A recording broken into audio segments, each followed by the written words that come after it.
Hola, mi nombre es Ramón Heredia, soy director de Digital Bank Latam, soy emprendedor serial y he tenido la oportunidad de crear empresas para la industria financiera durante 20 años. En el taller de hoy revisaremos el método Lean Startup. ¿Qué vamos a aprender del método Lean Startup? La creación de una empresa o la creación de un servicio. La creación de una startup es un ejercicio de creación de una institución. Por lo tanto, vamos a aprender cuáles son las técnicas que están revolucionando la creación de empresas en Silicon Valley. Y la técnica que se usa es Lean Startup. El objetivo de cada nueva empresa es averiguar qué es lo que tenemos que construir, aquello que los clientes quieren y por lo que están dispuestos a pagar. Y eso lo tenemos que hacer tan rápido como sea posible. El método Lean Startup toma su nombre de la revolución del Lean Manufacturing de Toyota. Y el foco de esta revolución o de esta forma de trabajo es eliminar el desperdicio en exceso de producción, el desperdicio en tiempos de espera, en transporte, en procesamiento, en stock disponible, en movimientos de la gente dentro de las fábricas. Y lo que hizo Eric Rice es tomar esta metodología y llevarla al desarrollo de software, al desarrollo de servicios, al desarrollo de modelos de empresas. Y como decía Peter Drucker, no hay nada tan inútil en el mundo como hacer con gran eficiencia lo que no debería hacerse en absoluto. Y eso es lo que determina y las herramientas que nos da este método. Lean Startup te da la herramienta para llevar a la realidad tus sueños, pero con un método y con una administración. Tú tienes la idea, creas un servicio o un producto, mides qué es lo que está ocurriendo, generas datos para aprender y vuelves a iterar y a generar una nueva versión de tu producto o servicio. Eso es simplemente el método Lean Startup que vamos a desarrollar en este capítulo. Y este proceso se llama el motor de crecimiento. Y el motor de crecimiento es girar muy rápido y muchas veces, y iterar muchas veces esto para ir mejorando tu producto, teniendo más clientes y generando más ingresos o mejorando tus servicios. Cada iteración es un intento de arrancar este motor para que una vez que arranque, empiece a arrancar y a escalar en forma rápida. Ustedes han visto mucho esto en la creación de las redes sociales o empresas tecnológicas que al principio parten muy lento, pero en la medida que van iterando y van probando distintas funciones, finalmente terminan escalando y siendo las empresas millonarias y multimillonarias que conocemos hoy. Lo que vamos a aprender de este método es el aprendizaje probado y eso es equivócate rápido y barato. Cuando yo tengo una idea de negocio, cuando yo tengo una idea de crear una empresa, finalmente este es el triángulo simple. Tengo una visión de darle el poder a cualquier persona de compartir lo que quiera con quien quiera. Eso es una visión. Y de ahí en adelante defino una estrategia que finalmente se traduce en la generación de un producto. Y la estrategia la voy pivoteando para ir mejorando ese producto. Este triángulo lo vamos a ir recorriendo en la medida que vamos desarrollando este curso. Y este aprendizaje se aplica impulsando en modelos de negocio, generando, llegando a más clientes y modificando mi producto y la estrategia para alcanzar la visión que tenemos. El primer foco o el primer proceso en este siglo de vida del Lean Startup es la creación. Cuando creamos una idea, cuando creamos un negocio, cuando creamos una solución, viene de las ideas. Primero tengo que tener ideas. ¿Y qué es una startup? Una startup es una institución humana diseñada para crear nuevos productos y servicios en condiciones de incertidumbre extrema. En este diplomado de innovación y banca digital, no solamente vamos a crear nuevas empresas, sino que también productos dentro de las organizaciones. Ese es el tema importante. No es solo una startup. Lean Startup no solo sirve para la creación de una empresa, también para la creación de servicios. Y esto es lo que vamos a aprender en este proceso. Primero, cuando ya tengo la idea, ¿cómo genero ideas? Caminando. Yo personalmente genero ideas viajando, mirando, copiando ideas. Ustedes pueden generar ideas leyendo. Cada uno tiene su propia forma de generar ideas. Y cuando uno tiene una idea de negocio, primero define, y ese es el primer paso en la creación, una hipótesis de valor. Si este producto realmente proporciona valor a los clientes que lo usan. Pero esa es una hipótesis que ni siquiera está probada. Es algo que yo creo que el cliente necesita. Y además, la otra importante es la hipótesis de crecimiento. ¿Cómo van a descubrir los clientes este nuevo producto o servicio? Estas dos hipótesis son las claves. La clave es encontrar a los primeros clientes o los early adopters, no el cliente medio que finalmente va a terminar masificando el producto, sino que los primeros, los que necesitan el producto, pero perdonan nuestros fallos, porque no va a ser un producto perfecto y esa es una de las claves de Lean Startup. Reconocen que hay un problema que tú quieres resolver con tu solución y si hubiera una solución, ¿te la comprarían? Esa es la segunda pregunta. ¿Nos la comprarían a nosotros? Y podemos construir, tenemos la capacidad para construir esa solución. El objetivo de una startup es probar estas hipótesis rápidamente.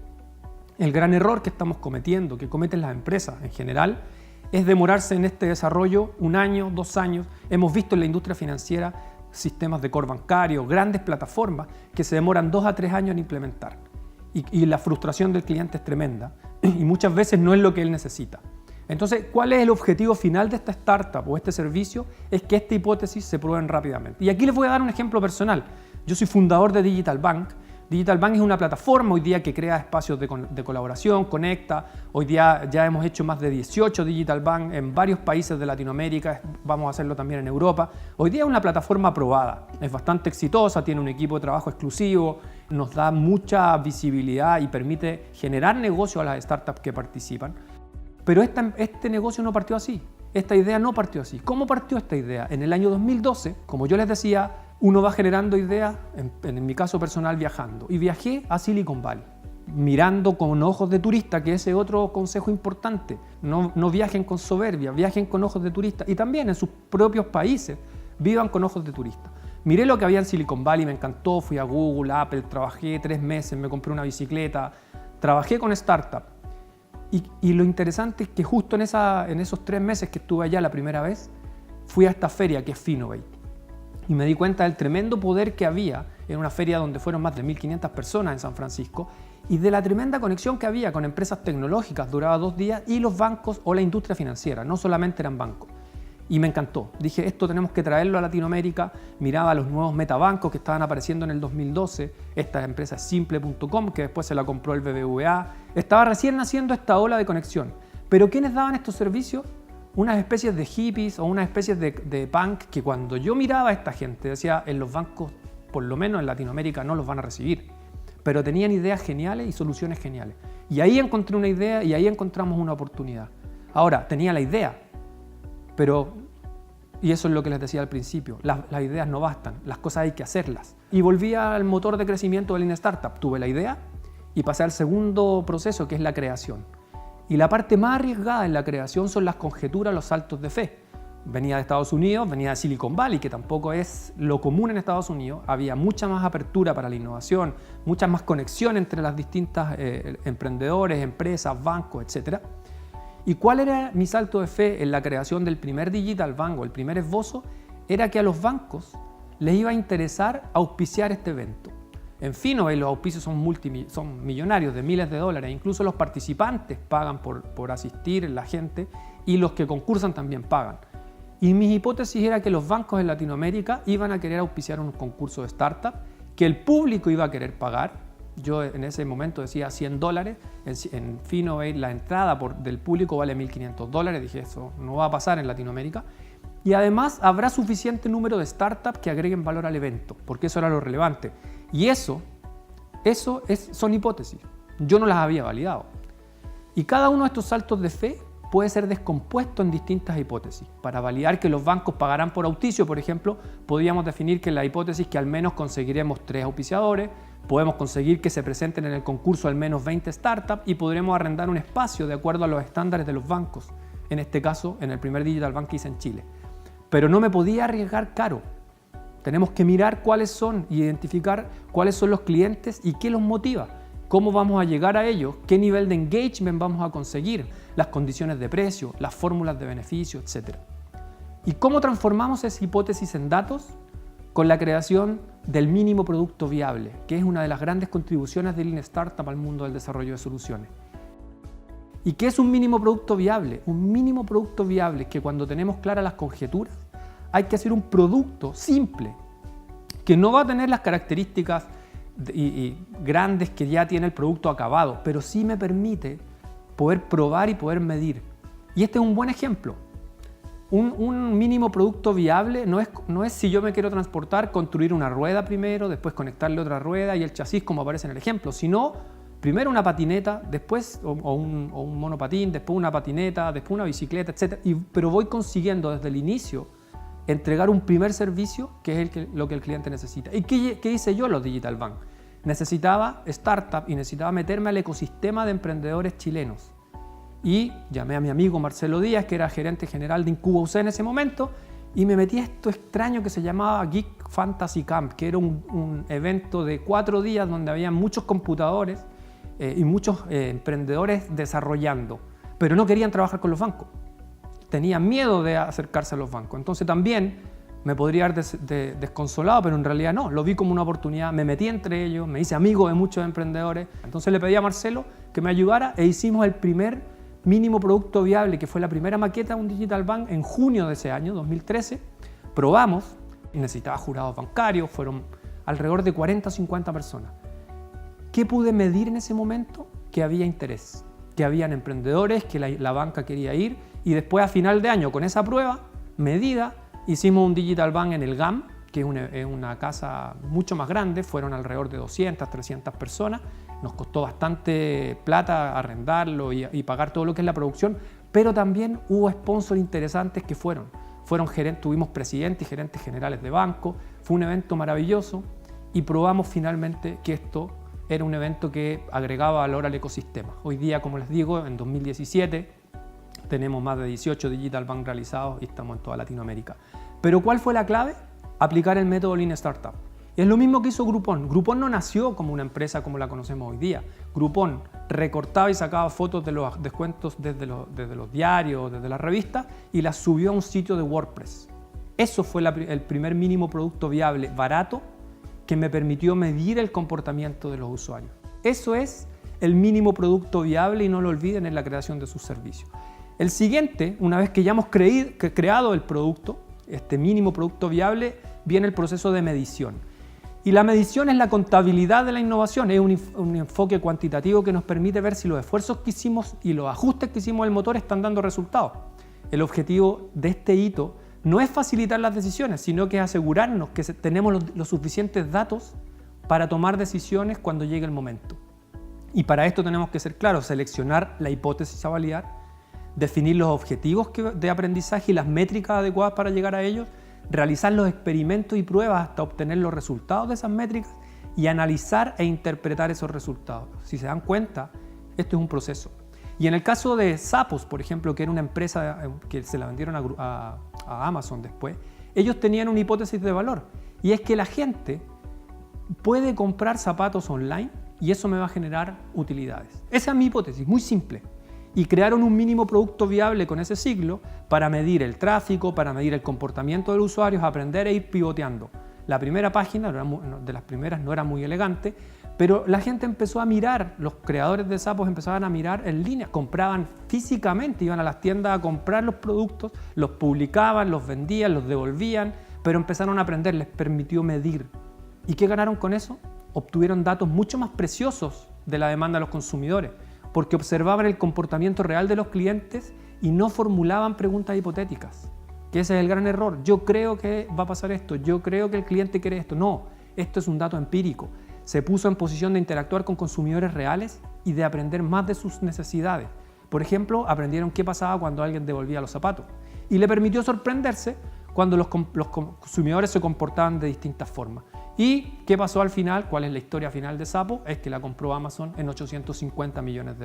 Pero no partió como una superempresa, partió aprendiendo con este método de concentrarse y de ejecutar un mínimo producto viable. Luego de la medición, ¿qué pasa cuando tengo datos? Aprendo. Eso es clave. El aprendizaje es algo fundamental del método Lean Startup y no hay que tenerle miedo al fracaso. Los fracasos son generaciones de experiencia y son información. Si yo tengo claras las hipótesis, ¿cómo los voy a medir? Un fracaso es una alegría, porque me permite medir, tomar decisiones y pivotear mi motor de crecimiento. Este es un ejemplo interesante.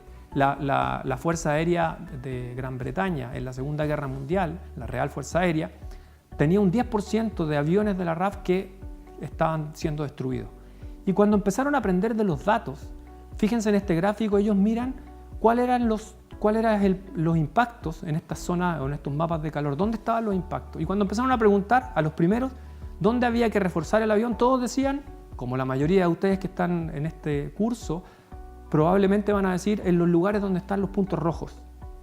Pero no, trajeron a un estadístico y dijo no, porque los aviones que regresaron tienen impacto en los puntos rojos. Los que no regresaron quiere decir que tenían impacto en el piloto y en los motores, que es donde había que reforzar finalmente los aviones. Es clave aprender del fracaso, es clave aprender de los datos. Y luego que aprendo de los datos, volvemos al triángulo y a esta base importante de Lean Startup, pivoteo la estrategia. ¿Y qué es pivotear? Es un cambio de rumbo designado para probar una nueva hipótesis fundamental sobre el producto. Y la estrategia o el motor de crecimiento. Nunca pivoteo la visión. Si tú cambias la visión de tu empresa, es otra empresa.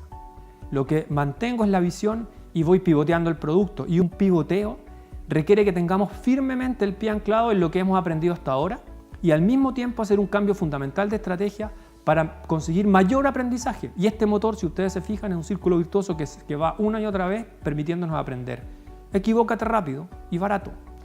Y podemos ejecutar varias herramientas. Hay un pivot, por ejemplo, de segmento a cliente. Si algo no está funcionando, y este es un ejemplo del Digital Bank, teníamos pocos bancos que querían ser sponsor.